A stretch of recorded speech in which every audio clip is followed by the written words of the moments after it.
Dudes and dudettes, how are you guys? This is Chazzy and welcome back to What's the Damage, good old WTD here up on my channel, you know it's all good. Today's video is going to be something that normally wouldn't be in What's the Damage. No, it's actually, usually when I do informative videos I put them in the mixer, but because I'm going to be talking about a crime and crimes are bad, obviously in case you guys don't know, I'm going to put it in the damage playlist because it's something that I normally would complain about, you know, and I think it's still interesting all the same, you know, it's something that I could definitely go on a rant, you know, regarding, and it is something that is to this day unsolved. It happened a very long time ago, nearly 50 years ago, and to this day nobody has a concrete explanation, you know, all we can do is theorize. Even though the title is a little clickbaity, I would go on to say that this really is the greatest crime ever committed, because honestly nobody ever figured out how the hell it was done, who was behind it, you know, how it was orchestrated, you know, from beginning to end. We have the details of what exactly happened and how it played out, but how it was so meticulously planned and executed flawlessly and still the perpetrator was never caught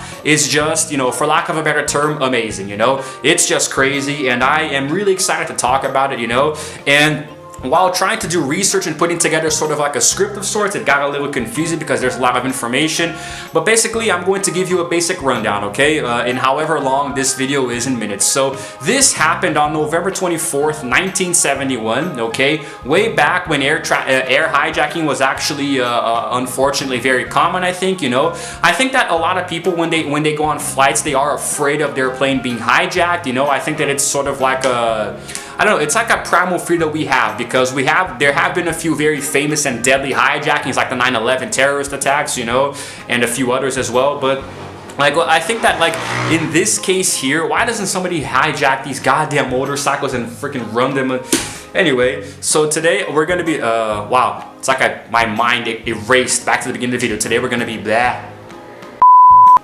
Okay, so the perpetrator's name, or what he gave to be his name, was Dan Cooper when he bought the ticket to go on the flight, you know, but he was known as DB Cooper later. That's what we call him today, you know.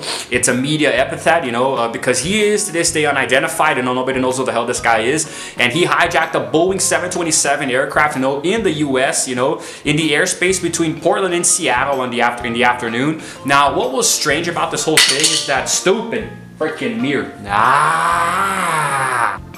Anyway, he asked for and was able to successfully extort $200,000 in ransom, you know, or else he was gonna blow up the plane. He did have a bomb on him, more on that later. Now, $200,000 may not seem like a lot, but this was the early 1970s, so in 2020 it would be equivalent to $1,278,000, you know. So I'm not entirely sure why currency changes over time, why the same amount of currency is worth more as the years go by, but I'm not the person to give you information about that. I have no idea how it works. But anyway, he parachuted to an uncertain fate over southwestern Washington, you know. Nobody knows where this guy ended up. He literally just jumped off the plane and was never seen or heard from again. And the details, they just start to get more and more they just start to make less and less sense as it goes on, you know. However, out of a total of 36 passengers, or 42 occupants in total, and 6 crew, nobody was hurt and nobody was killed. There were no fatalities and 0 injuries, you know, and everybody survived, you know. So it was a very weird hijacking because he was actually very calm, you know, and nice throughout all of it, you know. So basically, and they have been still investigating this for over 45 years, you know. To this day, the investigations are still going on. It's an open case, you know, because people really want to find out who the hell did this. And it's still pretty weird. It's still pretty weird because there are a few sketches of him, you know, like we sort of kind of like, there is a general accepted idea of what he might look like, and here is a photo of him, which I tried to zoom in a little bit so the quality might look a little crappy. This is what he apparently looks like. You know, this is Dan Cooper, or DB Cooper, you know. This is an accurate FBI sketch based on people who were there and saw him. And he almost looks like a James Bond-esque, because he was wearing a black suit, you know, with a tie and everything. So he looked like almost like he was going on a business trip or something, you know. But anyway, so what happened is that he was carrying a briefcase. You know, he got on the plane. You know, he bought the ticket at the last minute, I believe. You know, he paid in cash. Then at one point, he slipped a note to one of the stewardesses, one of the flight attendants, who just put it in her purse or her pocket without even opening it, because she probably thought, it's just like maybe like a love letter or something, or he's coming on to me, it's his phone number. But then he whispered to her, yeah, miss, I think you better take a look at that because I have a bomb on me. So then she got a little worried and said, wait, what the hell? Then she took the note and opened it, and he said, yeah, he has a bomb, and he wanted her to sit next to him, which she did. And then he calmly explained what was going on. She asked to see the bomb, which he showed her. He opened up the briefcase enough for her to see that there were, I do believe, 4 different sticks of dynamite or something, or actually no, I don't think it was dynamite. Let me see what it was here.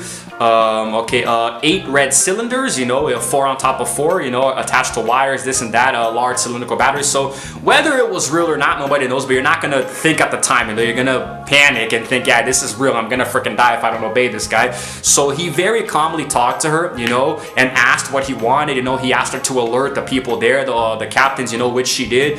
And it's very strange because people say that throughout the entire ordeal, he was always very, very, you know, easygoing. He was casual. He didn't seem nervous at all. Almost like he had already done this hundreds of times before, you know. It's like everything was planned down to the last detail. He was very, very, you know, intricate with the details that he wanted, you know. When she came back, he was wearing dark sunglasses, and you know, apparently the air marshal, I believe, or the federal authorities, they did ask everybody to cooperate and go along with it, you know, which would, I mean, normally I don't think this would happen in a situation like this. You know, they would try to apprehend the guy somehow, but everybody went along with it, you know, as per the instructions, and things were going pretty smoothly, you know. And what happens next is hard to memorize, you know, but basically it seemed like he was eventually at one time he was never cruel or nasty. He was really thoughtful the entire time, and he kind of coaxed everybody to land the plane at one point, you know. He even requested meals for the flight crew. He allowed the passengers to leave. Everybody was released, you know. Then eventually the ransom money was brought over to him, you know, with 10,000 unmarked $20 bills, most with serial numbers beginning with the letter L, you know, but that's not too important. So they did take photos of each of them, and then he asked for specific parachutes, which they obtained from a local skydiving school, you know. Apparently he wanted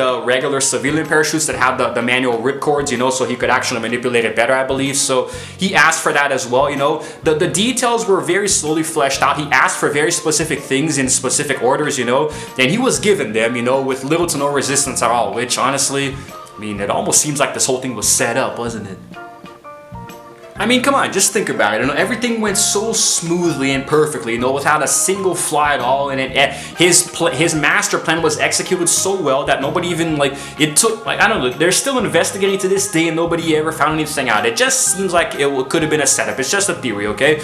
But anyway, at about 5:30 or so, he actually, he was informed that his demands had been met. And then at one point, once the delivery was completed, once he got everything that he wanted, you know, the money and all of his other equipment, he allowed everybody to leave the plane, the passengers, the staff, you know, the flight attendant, and other people as well. So then it took off again, you know. There was a refueling process, but it did go up again, you know. And while they were up in the air, he started to prepare, put on the parachute, you know, gear up and all of that. And then I guess at about like 8 or so p.m., it was already at nighttime, you know.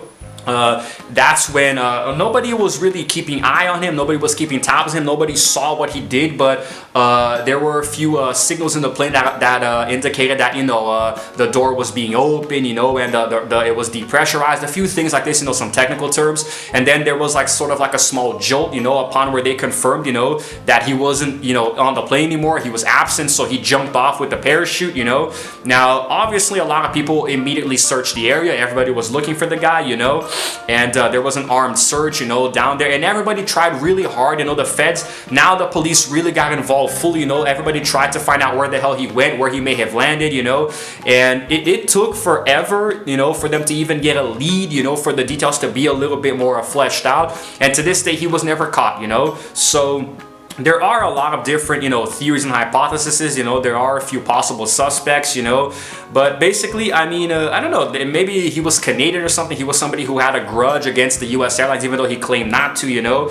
You know, just that he really was regularly, he just randomly had a grudge, you know. He definitely may have been, you know, a U.S. citizen, you know, or not. But the way that this played out, guys, I mean, obviously this guy got away with it, you know. Nobody ever caught him. So why he asked for specifically $200,000 $300,000, which doesn't really seem like a lot, you know, even if it is worth over $1 million today, it doesn't really seem like a lot, because I'm pretty sure you could have asked for much more than this, you know, or maybe he wanted to ask for a small amount just to play it safe, you know, or I don't know exactly what he did with the money. It's really hard to theorize, but you can't deny that it is a very interesting story, you know, because from beginning to end, everything went so amazingly, you know, not a single detail was blown, you know.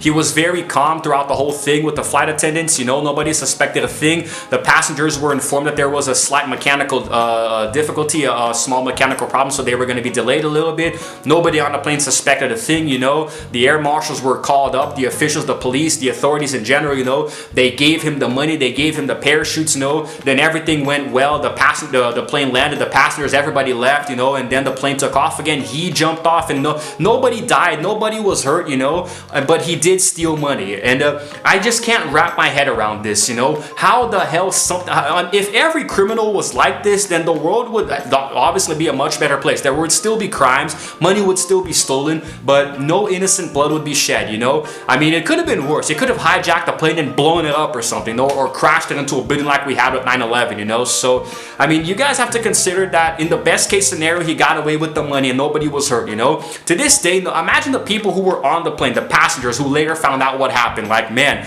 the guy had a bomb and could have killed us all, you know, or not. Maybe it was just plastic or something. We'll never know if it was real. But yeah, man, I just think it's a really interesting story, and I wanted to record a short little video for it here on my channel. Now, in 1980, some of the bills were actually discovered, you know. They actually fell in an area close to where this person was camping, you know, with their family. And the bills were pretty much like disintegrated, but they were still wrapped up in the rubber bands, you know. And the rest of the money was never found, the other 9,710 bills or so, you know. But also some could have been found by animals and buried, you know. They could have spread all over the place. So he did lose a little bit of the money, you know. There were a few other physical items found as well, you know. And they tried to run forensics investigations, but unfortunately, you know, it didn't turn up anything. You know, there are some hypotheses, you know, but the few existing physical evidence that there is, you know, nobody can really deduce anything from them. There were a few different theories, you know, speculations of who this guy might have been, and all of them turned up dead ends. It was suspended, you know, the investigation a few times, but they always come back because I guess curiosity is what drives these people, you know. And it's weird because after it happened, you know, obviously there was a huge search for the money, you know, that was never really concluded, you know, and then later on there were a few modifications made, you know. There were a few modifications made to airport security and actual airplanes, the aircraft, you know, which would include a little peephole now, you know, which they could like the captains, the pilots could actually check on the passengers without having to open the cockpit door, you know. There were a few small other modifications made, you know. This guy did have an impact, you know, and it is much harder today, you know, to hijack aircraft than it was back then, you know. And unfortunately, in a few years after that, there would be a few other notable hijackings, but in general, I think that today it's much safer to travel. You know, there's a much smaller risk of being hijacked, but this story to me still speaks volumes about how people are just really clueless sometimes, you know. I mean, yeah, it's really hard to suspect because the guy was wearing a nice sharp suit, carrying a briefcase, so you might think, yeah, and he spent a lot of money, I do believe maybe on a first class ticket, so he did look like a rich businessman, an executive, so he could have fooled anybody. But still, man, it was crazy. It was crazy. Wherever this guy is today, if he is still alive, man, he really made off with a lot of cash, you know. Like, that didn't, to me it doesn't seem like a lot, but depending on what he used it for, you know, maybe I don't know. But I think I'm gonna wrap this up here, guys, mostly because I don't really know what else I can talk about, you know. I'm gonna leave it here, and if I piqued your curiosity, then go online and read up about him. Just research DB Cooper and you're gonna find articles about him, you know. It's a really cool story to read up about, you know. There is much more detail, more than I could have gone into in this video, you know. So yeah, I just really think it's cool how he pulled this off and was never caught, you know. It's like the ultimate crime. But anyway, guys, if you happen to like this video, if you found it informative, if you learned something new, go ahead and give it a like, please, and also subscribe to my channel, why don't you, and hit the notification bell to know exactly what time I upload, because I upload videos every single day when I can. It's been a little hard lately, but whenever possible, I try to do daily uploads, you know. So yeah, that's it, guys. This is Chazzy signing out for now, and as always, I will see you guys in the next video. Roll the outro screen.